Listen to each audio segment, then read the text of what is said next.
Salam. Bugün yenə çox maraqlı bir mövzuyla qarşınızdayıq. Robert Greene'in 50-ci qanun kitabı. Doğrusu çox düşündürücü bir əsərdir. Salam, həqiqətən elədir.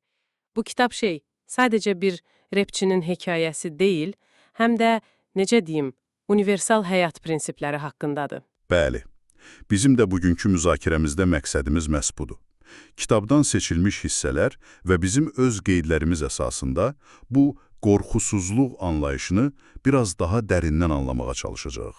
Və ən maraqlısı, baxın, bu prinsiplərin necə fərqli sahələrdə Napoleon, Lincoln kimi tarixi fiqurların fəaliyyətinə qədər necə işlədiyini görməkdir. Sanki bir növ ortaq bir kod var. Ortaq kod. Maraqlı səslənir. Yəni, əsas fikir nədir? Nəyi idarə edə bilirik, nə yox? Əsas fikir budur ki, baxın, xarici hadisələr, yəni başımıza gələnlər çox vaxt bizim nəzarətimizdən kənardadır. Amma onlara necə reaksiya verəcəyimiz, bax o, tamamilə bizim ixtiyarımızdadır.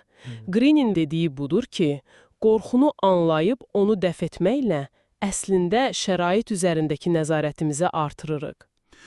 Yəni, reaksiya ilə vəziyyətə təsir etmək. Bu, necə baş verir? Qorxusuzluq dedikdə tam nə nəzərdə tutulur? Qorxunun ümumiyyətlə olmaması. Yox, heç də elə deyil. Qorxusuzluq əslində qorxunun olmaması yox, qorxuya baxmayaraq ona rəğmən hərəkət etməyə bacarığıdır. Çox vacib fərqdir bu. Hə, aydındır. Məsələn, Napoleonun Alp dağlarını keçməsi. Deyilənə görə generalları tərəddüd edəndə o deyib ki, Alplar mövcud deyil. Bu reallığı inkar etmək deyil. Bu qorxunun üzərinə getmək, vəziyyəti öz lehinə tərif etməkdir. Güclü yanaşmadır.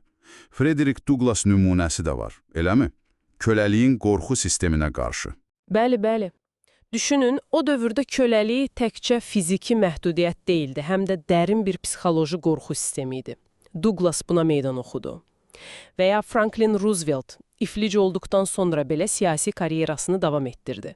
Deməli, bu cür hərəkətlər təkcə fərdi cəsarət deyil, həm də ətrafa təsir edir. Əlbəttə. Belə qorxusuzluq özünə inamı artırır, ətrafdakılardan dəstək cəlb edir, insanları səfərbər edir və maneələri sanki əhəmiyyətsizləşdirir. Çox yaxşı. Bəs bu qorxunu dəf etdikdən sonra qeydlərinizdə reallıqla üzbəüz qalmaq vacibliyindən danışılır. Bu nə deməkdir? Niyə çətindir bu? Çətindir, çünki biz insanlar olaraq çox vaxt dünyanı görmək istədiyimiz kimi görürük, olduğu kimi yox. Arzularımız, qərəzlərimiz, qorxularımız, bunlar reallığı görməyimizə mane olur. 50 sentin iti göz metaforası burada yerinə düşür yəqin. Küçədə qazandığı o bacarıq. Tamamilə. O, məcbur idi insanları, vəziyyətləri tez oxusun, əsl niyyətləri anlasın, təhlükəni qabaqcadan görsün. Bu, illüziyaları kənara atmaq deməkdir. Hətta bu xoşa gəlməz olsa belə. Bəli, xüsusilə xoşa gəlməz həqiqətlərlə üzləşmək cəsarət tələb edir. Yenə gəldik qorxusuzluğa. Baxın, Abraham Lincoln.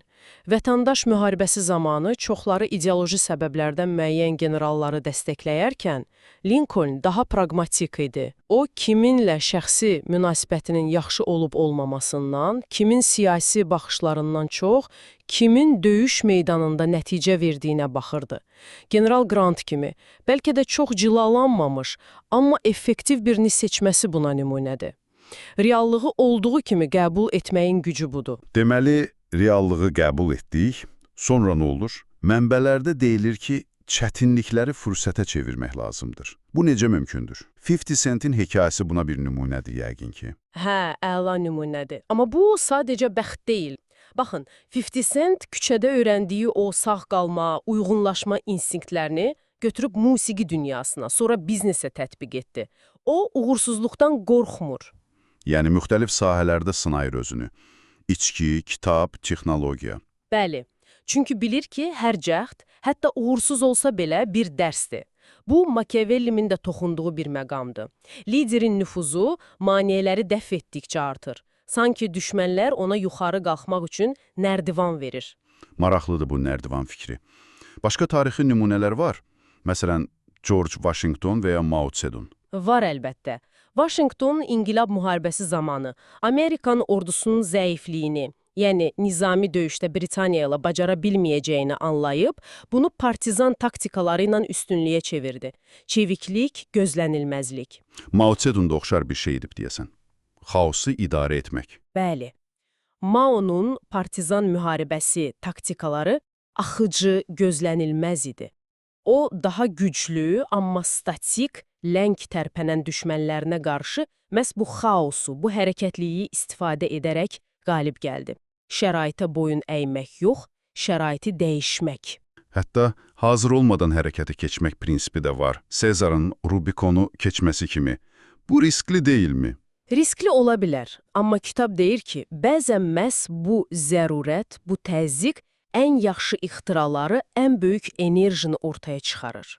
Tam hazır olmağı gözləsən, fürsət qaçıb gedə bilər. Bütün bu xarici strategiyalar, çevikliklər, bunlar yəqin ki, çox güclü bir daxili nizam-intizam, bir özünü idarə etmə tələb edir, elə deyilmi? Şübhəsiz. Bu da kitabın çox vacib bir hissəsidir. Ustalığa gedən yol çox vaxt, necə deyim, darıxdırıcı, təkrarlanan işlərdən keçir. Məsələn, Isaac Newtonun vəba zamanı özünü təcrid edib, aylarla, illərlə çalışması. Və ya Demosfenin nitq sorunu aradan qaldırmaq üçün inatkarlığı. Tam olaraq. Bu intizamdır.